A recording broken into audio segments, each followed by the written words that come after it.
The coffee in Kang Taeyong's hand had gone cold an hour ago. He stared at the briefing document on his tablet, reading the same paragraph for the 5th time. The words blurred together, but one phrase stood out in bold red letters. Do not make eye contact. Ambassador Choi Hyun paced behind his desk, her footsteps sharp against the metal floor of the station quarters.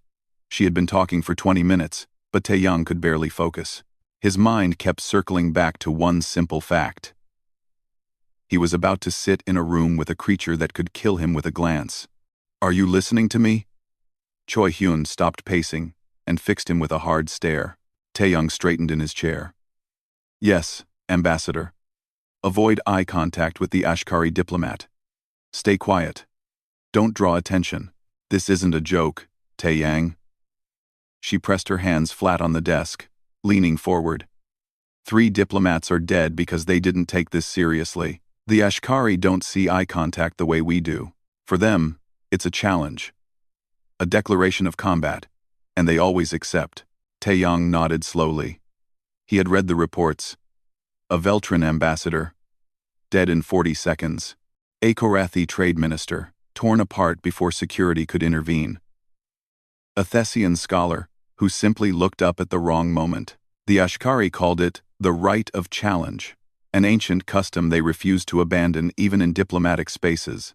Why are we even here? Taeyong asked. If they're so dangerous, why negotiate with them at all? Choi Hyun sighed and sat down. For a moment, she looked tired. Because we need them.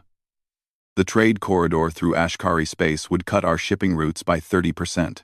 It would mean food, medicine, and supplies reaching our colonies months faster. It would save lives, Taeyong. Thousands of lives. She pulled up a star map on the wall display. Red lines showed humanity's current routes through space, winding around hostile territories and dead zones.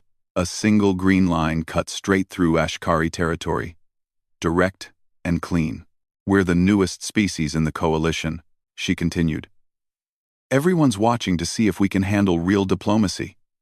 This summit is our chance to prove we belong here. She looked at him. All you have to do is sit there and stay invisible. Can you do that? I can, Taeyong said. 6 hours later, he wasn't so sure.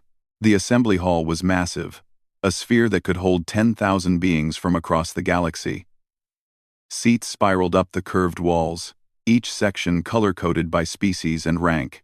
Lights dimmed and brightened in patterns that Taeyong didn't understand, probably accommodating the different visual ranges of the assembled delegates. He clutched his seating assignment card and made his way through the crowd. Beings of every shape and size moved past him. Some floated. Their bodies adapted to zero gravity. Others skittered on 6 or 8 legs. A few were so large they had their own gravity fields, and smaller species had to walk around them in wide arcs. Taeyong found Section 7 and climbed the steps to row 12. His seat was on the aisle, which was good. Easy to leave quickly if needed. He checked the number twice. 8B. This was it. Then he looked at seat 8A. Ambassador Velitha of the Ashkari Empire was already seated. She was enormous. Even sitting, she towered over him, her frame covered in dark scales that shifted between deep blue and black depending on the light. Her hands, resting on her knees, had claws as long as Taeyong's fingers. But it was her eyes that made him freeze. They were silver. Completely silver. Like mirrors that reflected everything, but revealed nothing. Those eyes turned toward him. Taeyong's breath caught in his throat. Every instinct screamed at him to look away. To run. To do anything but stand there. But his body wouldn't move. He stared at the empty seat beside her, the seat with his number on it. This had to be a mistake. Junior diplomats didn't sit next to apex predators. They sat in the back, in safe sections with their own species. Someone had mixed up the assignments. But even as he thought it, he knew it wasn't true. The Coalition Protocol Masters didn't make mistakes.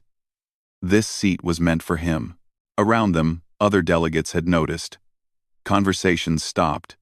Heads turned. A Thessian diplomat 2 rows back made a gesture that Taeyong didn't recognize, but the meaning was clear. He was either very brave or very stupid. Velitha hadn't moved. She sat perfectly still, her silver eyes now facing forward, toward the empty assembly floor, waiting. Taeyong thought about his options. He could request a seat change, claim there was an error.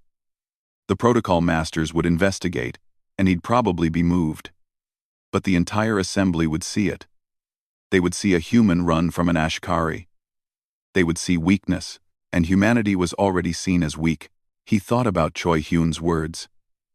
About the trade corridor. About the lives it would save. About proving that humans belonged in this galaxy. He thought about his own past.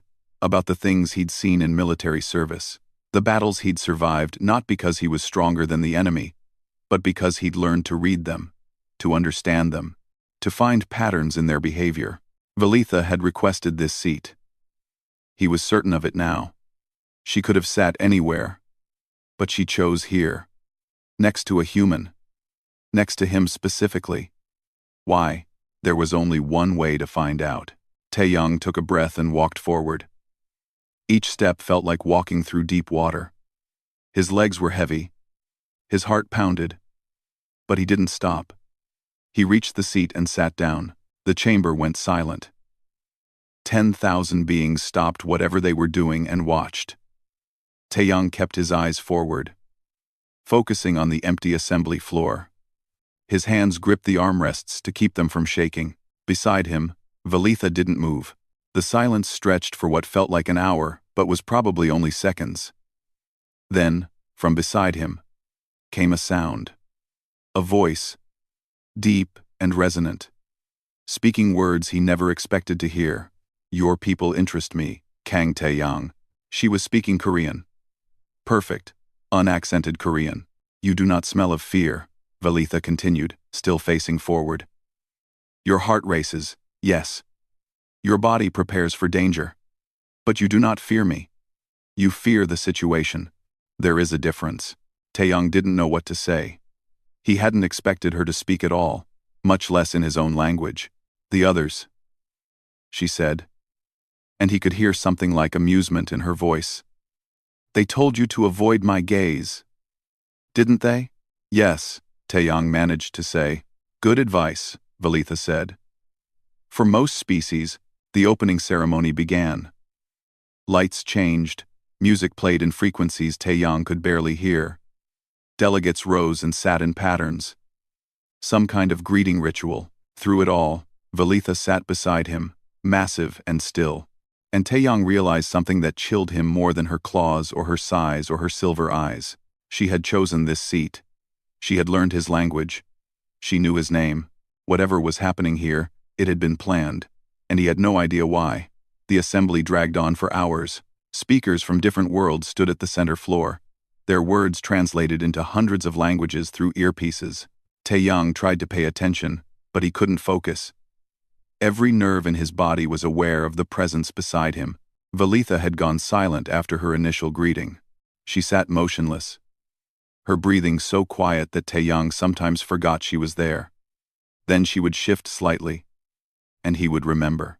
2 hours into the ceremony, she spoke again. Tell me about the Third World War, she said quietly, her voice barely audible beneath the current speaker's presentation. Taeyong blinked. Of all the questions he'd expected, that wasn't one of them. Which part? The part where you nearly destroyed yourselves. Velitha's head tilted slightly, though her eyes remained forward. My researchers say your species came within hours of total extinction. Nuclear weapons, they're called. Yet you survived. How? Taeyong thought back to his history lessons.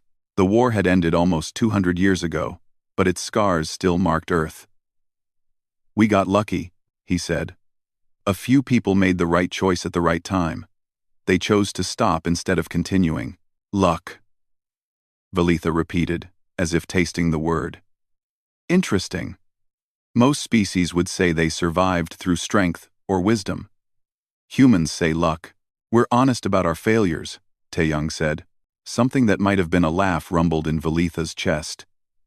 Yes, I've noticed that about your species. You document every mistake, every loss, every moment of weakness. Other species hide their shameful histories. Humans put theirs in museums. On the floor below, a Korathi delegate was discussing trade agreements. Taeyang should have been listening, should have been taking notes. Instead, he was having a conversation with a creature who could kill him without effort. "Why did you choose this seat?" he asked before he could stop himself. Velitha was quiet for a moment. "Direct." "I appreciate that." She paused. "Tell me, Kang Taeyang, what do you know about the Ashkari? Your apex predators," Taeyang said carefully. "Your empire controls 12 star systems. You've never lost a war. You consider most other species to be beneath you." "Soft prey," Velitha said, no emotion in her voice. "That's the term we use. Species that evolved as food for others.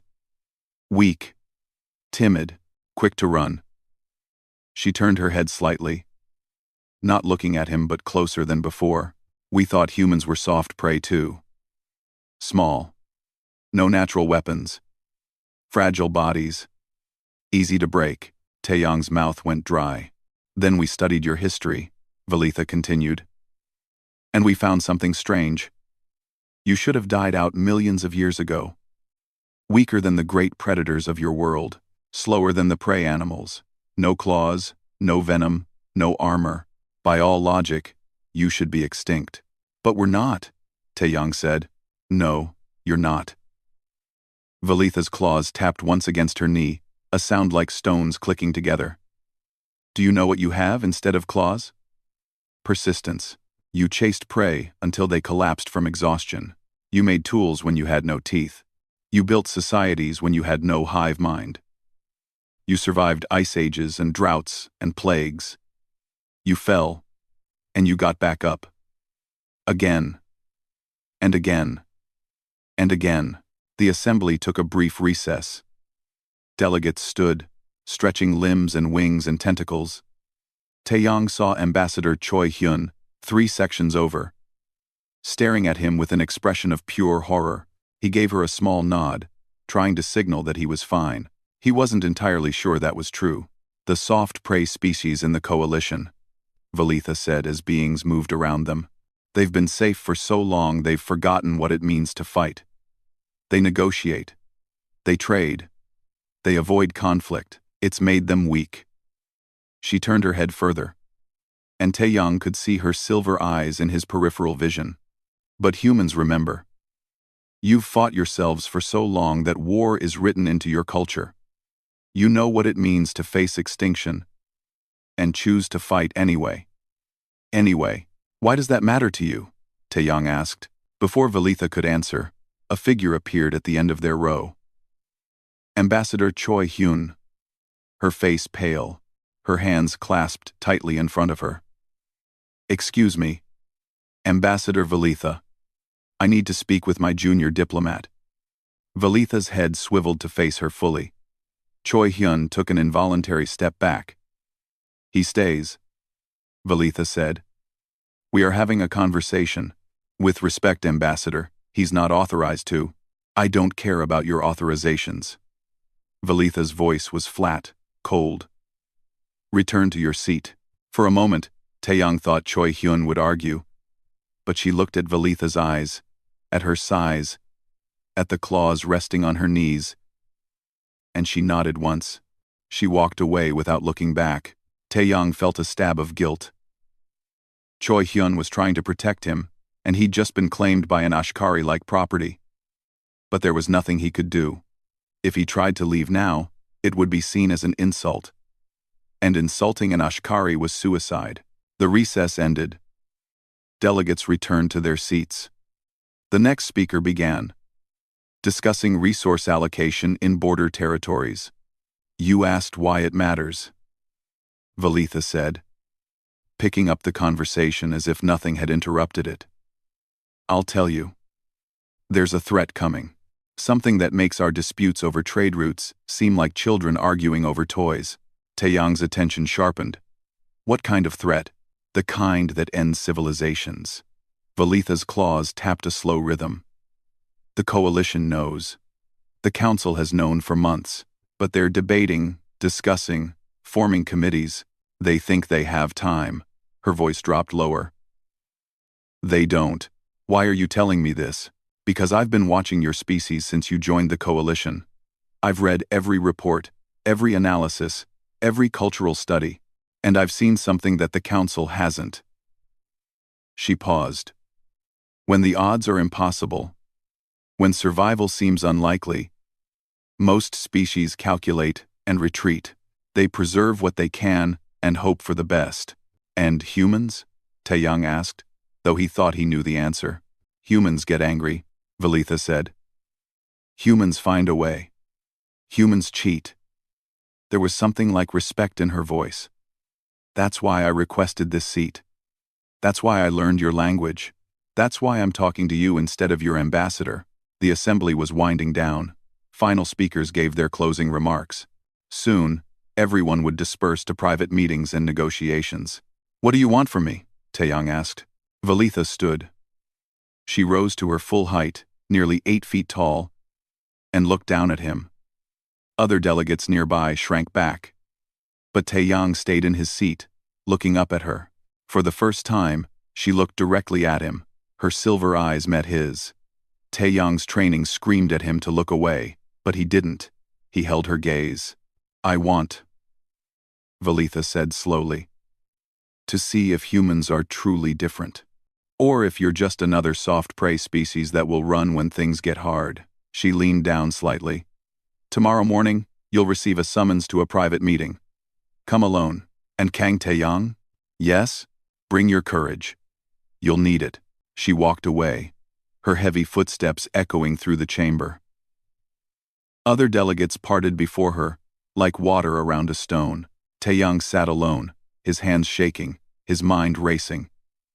He'd just held eye contact with an Ashkari. He was either the bravest human in the coalition or the stupidest. Right now, he honestly couldn't tell which. The summons arrived at 0600 station time. Taeyang had barely slept. He'd spent most of the night in his quarters, replaying the conversation with Velitha, trying to understand what she really wanted. Ambassador Choi Hyun had sent him 12 messages, each more urgent than the last. He'd ignored them all. The message was simple. Deck 7, Room 142. Come alone, 0800 hours. Taeyang, dressed in his formal diplomatic uniform, dark blue with Earth's symbol on the shoulder. He looked at himself in the mirror. His face was tired, but his eyes were clear. Whatever happened in that meeting, he would face it. He left his quarters at 0730. The station corridors were mostly empty at this hour. Most delegates were still sleeping or having breakfast in their species-specific dining areas. Taeyang took a lift down to Deck 7 and walked through hallways that grew progressively colder. By the time he reached Room 142, he could see his breath in the air. Ashkari preferred cold environments. This entire section must have been set to their temperature. Taeyang shivered and pressed the door chime. The door opened immediately. The room was larger than Taeyang expected, but completely empty.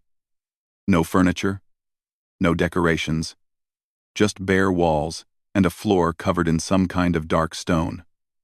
In the center stood Velitha, and behind her, 3 other Ashkari. They were all massive, all covered in the same dark scales, all watching him with those silver eyes. Kang Taeyang, Velitha said. You came. You invited me. Taeyang stepped inside. The door closed behind him with a sound like a tomb ceiling. This is War Chief Dathran. Velitha gestured to the largest Ashkari on her right. War Chief Solvek. She indicated the one on her left. And Scout Commander Vena. The smallest of the 3, though still a foot taller than Taeyang, nodded slightly. They're here to witness our conversation, Velitha said. What we discuss today cannot leave this room. Do you agree to this? Taeyang thought about it. Secret meetings, no witnesses. Surrounded by predators who could kill him without effort. Every survival instinct told him to refuse. But he thought about what Velitha had said about humans, about fighting impossible odds, about not running. I agree, he said. Velitha's teeth showed in what might have been approval. Stand here. She pointed to a spot in the center of the room. This will take several hours. Your species prefers to sit, but we have no furniture. Can you stand that long? I can, Taeyang said, moving to the indicated spot. The 4 Ashkari formed a half-circle around him. It felt like being surrounded by wolves. Taeyang kept his breathing steady and waited. 6 months ago, Velitha began. Our deep space scouts detected an anomaly in the Perseus arm. A dark zone where stars were disappearing. Not dying. Disappearing. Removed from space, as if they never existed. Taeyang felt a chill that had nothing to do with the cold room. We sent investigation teams, Velitha continued. None returned. We sent warships. They found wreckage. Millions of ships. From civilizations we've never heard of. Worlds stripped clean of all organic matter. And something else. A pattern in how the destruction moved. It was spreading. Coming this way. War Chief Dathran spoke, his voice like grinding rocks. We call them the Vorath Swarm. A hive mind. Billions of individual organisms, operating as one consciousness. They consume everything organic. They learn from everything they destroy, and they never stop. The Coalition Council knows about this? Taeyang asked. They know, Velitha said. They've known for 4 months. They've been debating how to respond. Evacuation plans. Defensive positions. Diplomatic outreach. She made a sound of disgust. They're talking while the Vorath are advancing. Scout Commander Venna stepped forward. She was leaner than the others, built for speed. We've calculated the Vorath's current trajectory and speed. They will reach Coalition space in 18 months. Maybe less. What do the projections say? Taeyang asked. What are our chances of stopping them? The 4 Ashkari exchanged glances. Finally, Velitha spoke. The Coalition's best military analysts give us an 11% chance of survival if we meet them in conventional warfare. 11%. Taeyang felt the number settle in his stomach like a stone. The Ashkari Empire proposed a preemptive strike, War Chief Solvek said. Hit them before they reach our space. Fight them on our terms, not theirs. The Council refused. Too aggressive, they said. We need more data, they said. His claws scraped against the stone floor. They're afraid. So, what do you want from humanity? Taeyang asked. We're the newest members of the Coalition. We have the smallest fleet. If the Ashkari can't convince the Council, how can we? Velitha moved closer to him. I don't want you to convince the Council. I want something else. She paused. Tell me. Kang Taeyang, what would your people do if I told them the victory probability is 11%? Taeyang thought about Earth's history. About the wars where humans were outnumbered and outmatched. About the times when logic said they should surrender. About what they did instead. We'd want to know what we're fighting, he said slowly. We'd study the enemy. Find their weaknesses. Look for patterns.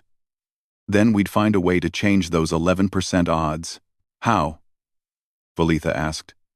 The Vorath are stronger. Faster. And they outnumber us by billions. Their hive mind can't be confused or frightened. They have no morale to break.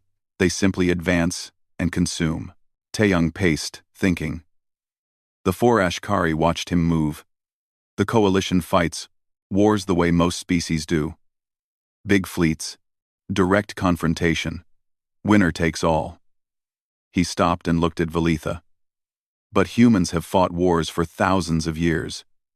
We've learned that bigger doesn't always win. Sometimes the small and weak can beat the strong. If they're smart enough. If they're willing to adapt. Explain, War Chief Dathran demanded. Guerrilla warfare, Taeyang said. Psychological operations. Asymmetric tactics. We don't meet them head-on where they're strongest. We hit them where they're weak. We make them second-guess. We disrupt their communication. We make them paranoid. He felt energy building as he spoke. A hive mind is powerful. But it's also a weakness. If we can disrupt the connection between individual organisms, even temporarily, we create chaos. And chaos is something humans understand very well. The room was silent. The Ashkari stared at him. Finally, Velitha spoke. The coalition won't approve this. They barely accept conventional military action. They'll never authorize the kind of warfare you're describing. Then don't ask them, Taeyang said. The words came out before he fully thought about them. Form a volunteer force, outside official coalition structure. It's not technically illegal if no one orders it. Velitha's eyes narrowed.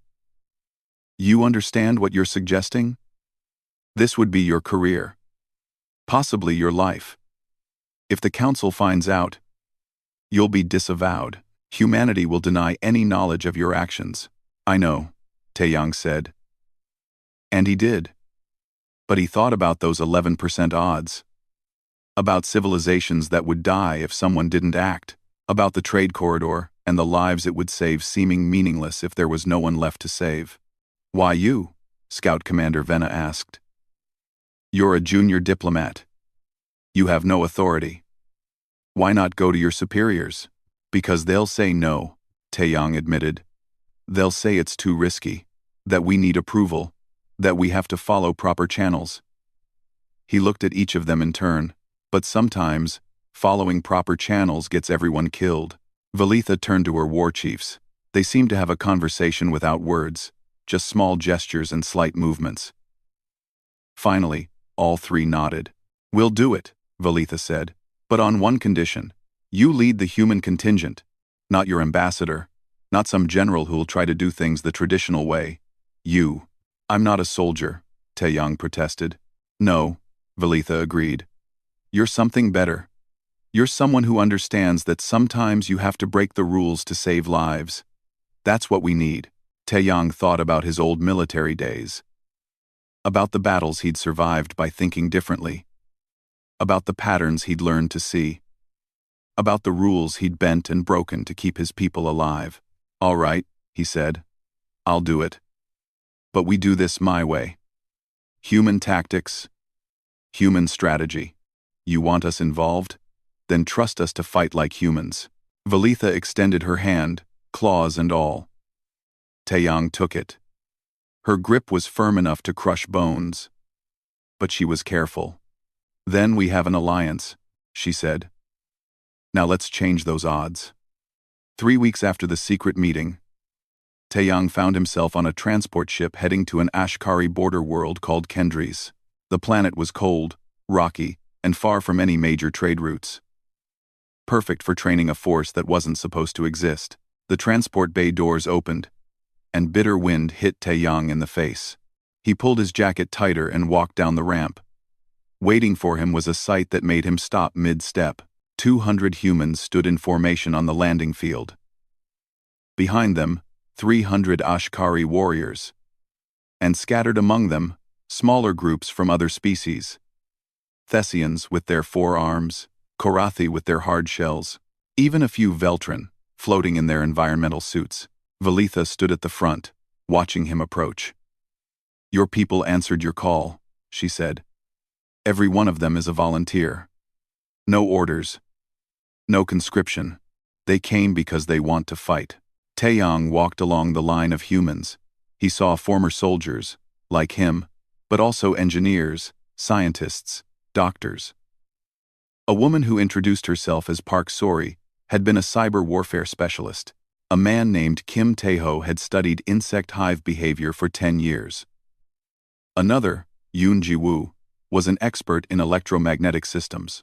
I sent out a message, Taeyang said to Velitha. I thought maybe 50 people would respond. How did you get 200? I didn't get them, Velitha said. Your ambassador Choi Hyun did. Taeyang spun around. What? She came to me 4 days ago. Velitha explained. Said she knew about our arrangement. Said she'd known from the beginning. A rumble that might have been amusement came from her chest.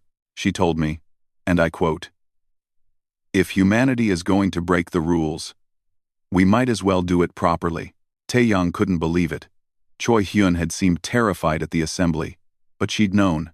She'd approved. She'd helped. She also said, Valitha continued, that if this works, she'll take credit. If it fails, you never worked for her.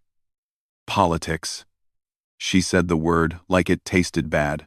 The next 2 months were brutal. Taeyang divided the volunteers into teams. Each team had humans, Ashkari, and specialists from other species. The idea was to learn from each other, to combine different ways of thinking. Park Sori's cyber warfare team worked on disrupting communication networks. They practiced on dummy hive systems, learning to inject false signals and create feedback loops. The Ashkari thought it was cowardly at first. After seeing it work, they called it brilliant. Kim Tae-ho studied everything known about hive minds. He found a pattern. When individual organisms lost connection to the central intelligence, they became confused, erratic. If they could create that disconnection in the Vorath, even for seconds, it would give them an opening. Yoon Ji-woo and her team built electromagnetic pulse weapons.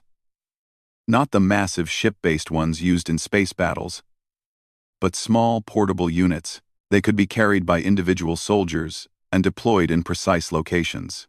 Taeyang spent hours with Valitha and her war chiefs, learning Ashkari combat tactics.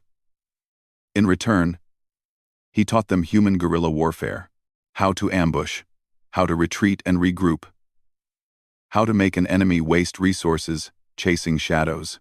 Your species fights like prey, War Chief Dathran said one day during training, but this time, it wasn't an insult. You hide, you strike, you run. It's effective. We fought ourselves for thousands of years, Taeyang explained. We learned that the army that wins isn't always the strongest. Sometimes, not everything went smoothly. There were arguments about tactics, cultural misunderstandings. One Ashkari warrior nearly killed a human soldier during a training exercise because they didn't understand the concept of pulling punches. But slowly, impossibly, they became a unit. Then, 5 weeks into training, everything changed. Taeyang was in the command center when the alarms went off. Scout Commander Venna burst through the door, her face tense. We have contact. A Vorath scout swarm. They hit a mining colony on the edge of Coalition space. How many? Valitha asked, appearing behind Venna. Preliminary reports say 10,000 individual organisms. The colony has maybe 500 defenders. Venna pulled up a tactical display. They'll be overrun in hours. The room fell silent. This was what they'd been training for. But no one expected it to happen so soon. The main Vorath fleet was still months away. This had to be an advanced scout group. We're not ready, War Chief Solvek said. We haven't finished the training protocols. We haven't tested the disruption weapons in real combat. We're ready enough, Taeyang said. All eyes turned to him. Those people at the colony don't have months. They have hours. We can argue about being prepared, or we can act. Valitha studied him. This isn't an order from the Coalition. If we deploy without authorization, there's no going back. Then we don't go back, Taeyang said. We move forward. Valitha's teeth showed. Load the ships. We launch in 30 minutes. The flight to the colony took 6 hours. Taeyang spent the time going over the plan with the team leaders. It was simple. Maybe too simple. But complicated plans fell apart in real combat. Simple and flexible was better. We don't have enough firepower to face 10,000 Vorath head-on, he explained to the assembled volunteers. So, we don't face them head-on. We hit them from multiple directions. We disrupt their communication. We make them fight as individuals instead of as a swarm. And when they're confused, we hit them hard. Park Sori raised her hand. What if the disruption doesn't work? What if they adapt too quickly? Then we adapt faster, Taeyang said. That's what humans do best. They dropped into the combat zone just as the Vorath reached the colony's outer defenses. Taeyang saw them through the ship's view screens. They looked like insects, but bigger, with hard shells and multiple limbs. They moved in perfect coordination, like water flowing around obstacles. Teams Alpha through Delta, take positions, Taeyang ordered.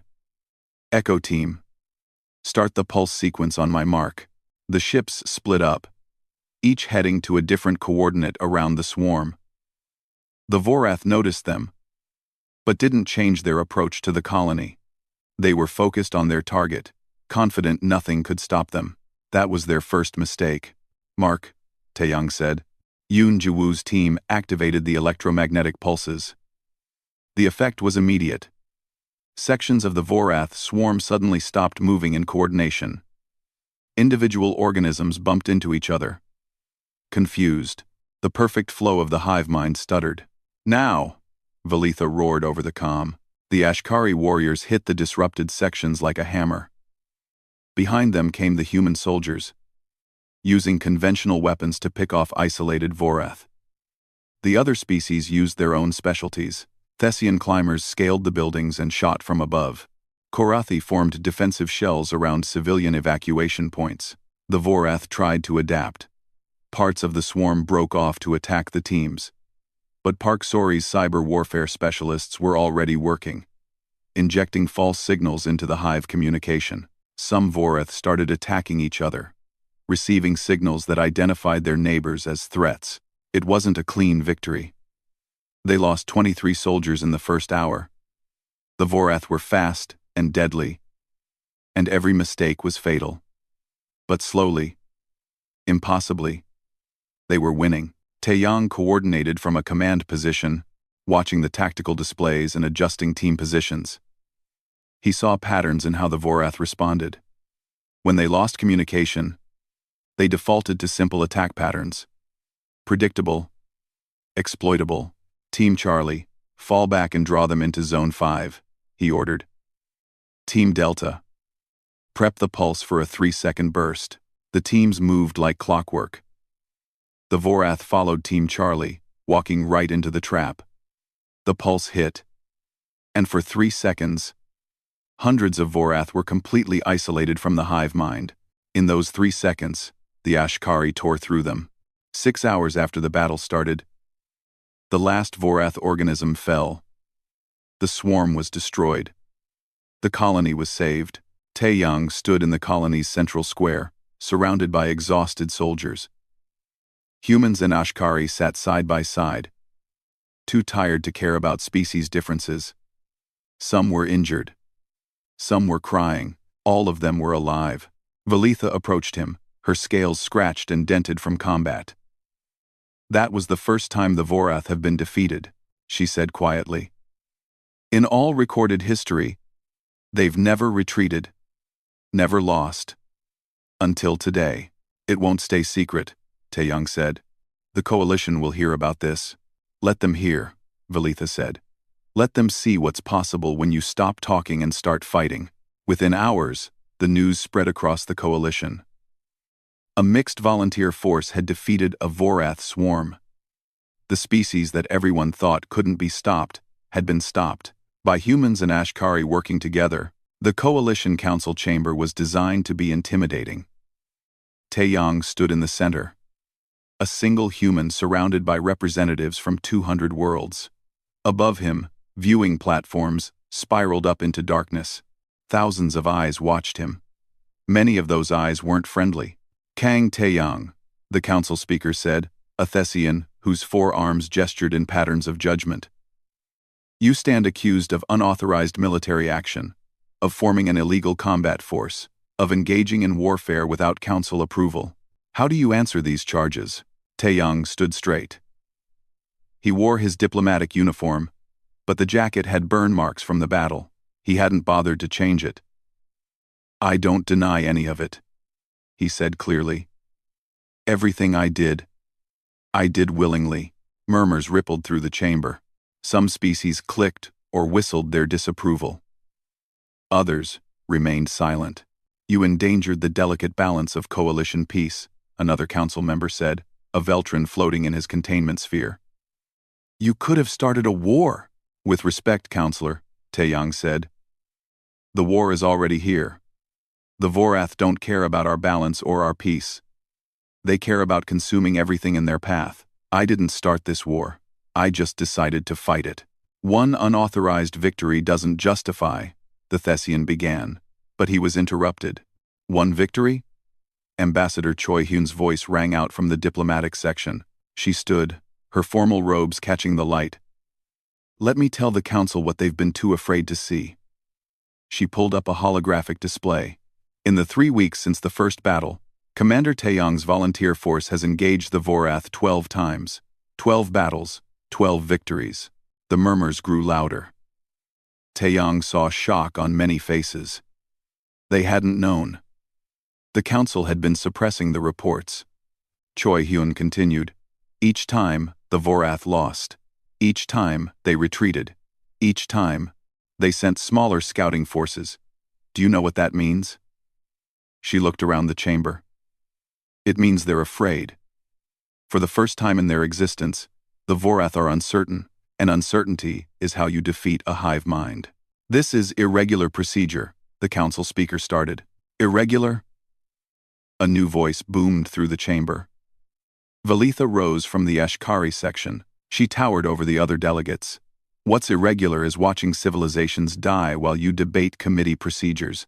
What's irregular is having the solution right here and refusing to use it because it makes you uncomfortable. Ambassador Valitha, please. No, Valitha cut him off. Her silver eyes swept across the council. I've watched this body for years. You talk about peace, but you're terrified of conflict. You've been safe for so long that you've forgotten what real danger looks like. Well, it's here now. And while you've been discussing the proper channels to file reports, humans and Ashkari have been bleeding to keep you safe. She walked down to the center floor, standing beside Taeyong. This human came to me weeks ago. A junior diplomat with no authority, no rank, no reason to be confident. But he looked at impossible odds and said, "We can change them." And he was right. Taeyong felt the eyes of the galaxy on him. This was the moment that would define everything.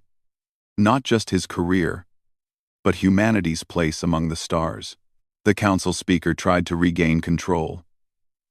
Even if we acknowledge your success, you cannot expect us to officially sanction this kind of warfare. It goes against everything the coalition stands for. Does it? Another voice joined in. Park Sori stood up from the observer's gallery. I've read the coalition charter. It says every species has the right to defend themselves and others from existential threats. It says we stand together against forces that would destroy us. Isn't that exactly what we're doing? Other volunteers began standing. Kim Taeho, Yoon Ji-woo, human soldiers who'd fought beside Ashkari warriors. And then, something unexpected happened. Delegates from other species began standing too. A Korathi scientist, a Thessian merchant, a Veltran explorer. The human approach worked. One of them called out, "Why are we punishing success?" "Because it wasn't authorized," the council speaker said, his voice rising. "We have rules, procedures. Your rules are getting people killed," Taeyong said quietly. The chamber fell silent. "I respect the coalition. I respect what you've built here. But sometimes, respect means being honest. Your rules worked fine when the biggest threat was trade disputes. They don't work against the Vorath." He took a breath and continued. "Humans are new here. We're small, we're weak. We don't have the history or the power that most of you have. But we have one thing you seem to have lost. We remember what it means to fight for survival. We've been doing it our entire existence. And we're willing to teach anyone who wants to learn." War Chief Dathran stood in the Ashkari section. "The Ashkari Empire formally supports the human approach. We request the Council create an asymmetric warfare division, with humans leading strategy and training." "Seconded," a Korathi delegate called. "Thirded," said a Thessian. More voices joined. Soon, half the chamber was calling for the vote. The council speaker looked overwhelmed, his forearms moving in confused patterns. "This is unprecedented," he said. "We need time to study the proposal, to form committees." "How much time?" Valitha asked. "The Vorath main fleet will be here in 14 months. How many committees can you form in 14 months? How many reports can you file while worlds burn?" The chamber erupted in arguments. Some delegates supported the proposal. Others called it madness. The council speaker tried to restore order, but the debate had taken on a life of its own. Finally, after 3 hours of arguments, the vote was called. Taeyong watched the display as numbers climbed: for, against, abstaining. The percentages shifted back and forth. In the end, it passed. Barely. 53% in favor. The council speaker looked exhausted. By narrow majority, the coalition approves the creation of an asymmetric warfare division. Kang Taeyang is hereby promoted to commander and will lead this division. He paused. May the stars have mercy on us all. The chamber cleared slowly. Taeyang stood in the center, processing what had just happened. He was no longer a junior diplomat. He was a military commander. He had resources, authority, and the weight of the galaxy's survival on his shoulders. Velitha approached him. "You know this is just the beginning," she said. "The real work starts now. Training, recruitment, preparing for when the main fleet arrives." "I know," Taeyong said. He felt tired, but also more alive than he'd been in years. "Will the Ashkari continue to support this?" Velitha's teeth showed. "Commander Taeyong, the Ashkari don't do anything halfway. You wanted our help? You have it. All of it." She extended her hand. "Partners?" Taeyong shook it. "Partners." Over the next weeks, volunteers poured in from across the coalition. Young warriors wanting to learn the human way of fighting. Scientists eager to study hive mind disruption. Engineers who saw the potential in electromagnetic weapons. Even some council members quietly sent their support. The training facility on Kendry's expanded. What had been 200 volunteers became 2,000. Then 10,000. Species that had never worked together learned to fight side by side. Humans taught Ashkari about patience and precision. Ashkari taught humans about direct combat and reading enemy patterns. Thessians brought their four-armed coordination. Korathi contributed their defensive tactics. Taeyong walked through the training grounds one evening. He saw a young Ashkari warrior learning hand-to-hand combat from a human half her size. He saw a Thessian and a Korean engineer arguing about the best placement for pulse emitters. He saw species that had been enemies a generation ago sharing meals and telling stories. Park Sori fell into step beside him. "It's strange, isn't it?" she said. "A few months ago, you were just a junior diplomat trying to stay invisible. Now, you're commanding the largest volunteer force in coalition history. It doesn't feel real sometimes," Taeyong admitted. "Do you ever regret it? The choice you made when Velitha sat next to you?" Taeyong thought about that assembly, about the warning to avoid her gaze, about the moment he decided to sit down anyway. "No," he said finally. "That choice led to this. And this might be the only thing that saves us." They reached an observation deck overlooking the training grounds. In the distance, ships were landing, bringing more volunteers.